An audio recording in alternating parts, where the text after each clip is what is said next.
ከግራና ከቀኝ ሁለት ወንዶችን አቁማ ወደ አባትየው ትመጣና አባቴ ከነዚህ ከሁለቱ መሃል እባክን ማግባት የምችለውን ሰው ምረጥልኝ በማለት የሁለቱንም ስም ተራ በተራ ካስተዋወቀች በኋላ ይሄኛው አብሮኝ ረጅም ጊዜ የቆየ ከልጅነት ጀምሮ አብሮኝ ያደገ ጓደኛዬ ነው። ሌላኛው ደግሞ ይሄ ከጎን የምትመለከተው አብሮኝ በስራ የቆየ በስራ ላይ በደንብ አብረን የምንታወቅ ጓደኛሞች ነን። የፍቅር ጥያቄም ጭምር አቅርቦልኝ ነበረ። ስለዚህ ከነዚህ ከሁለቱ መሃል ላንተ የታየህንና አንተ መልካም ነው ብለህ የምታስበውን ለኔ እንደ አባት እስኪ ምረጥልኝ፣ መምረጥ አቅቶኛል። ስለዚህ ያንተ እርዳታ ለዚህ ጉዳይ አስፈልጎኛል በማለት ለአባትየዋም ትናገራለች።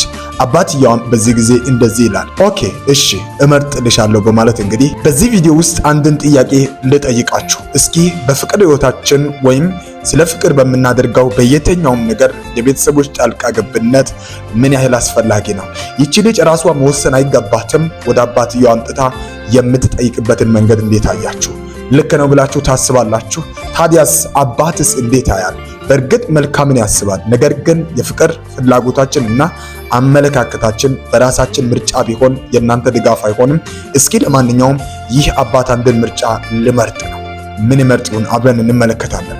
ፓርት 2 ብላችሁ ጻፉልኝ። ይሄ እጅግ በጣም ትልቅ ትምህርት የሚኖረው ቪዲዮ ነው። በእርግጠኝነት ብዙ የትዳር ስህተቶች በእንዲህ አይነት መንገድ ይፈጸማሉ።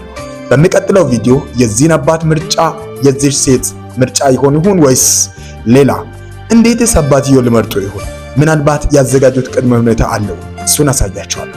እና ታዲያስ እናንተ ፓርት 2 ብቻ ብላችሁ ጻፉ። ወደ አባትየው ያመጣችው ይህ ጥያቄስ ተገቢ ነው ብላችሁ ታስባላችሁ? የእናንተ ምርጫ ሐሳባችሁን አስቀምጡ። ወዳችኋለሁ። በፓርት 2 እንገናኝ።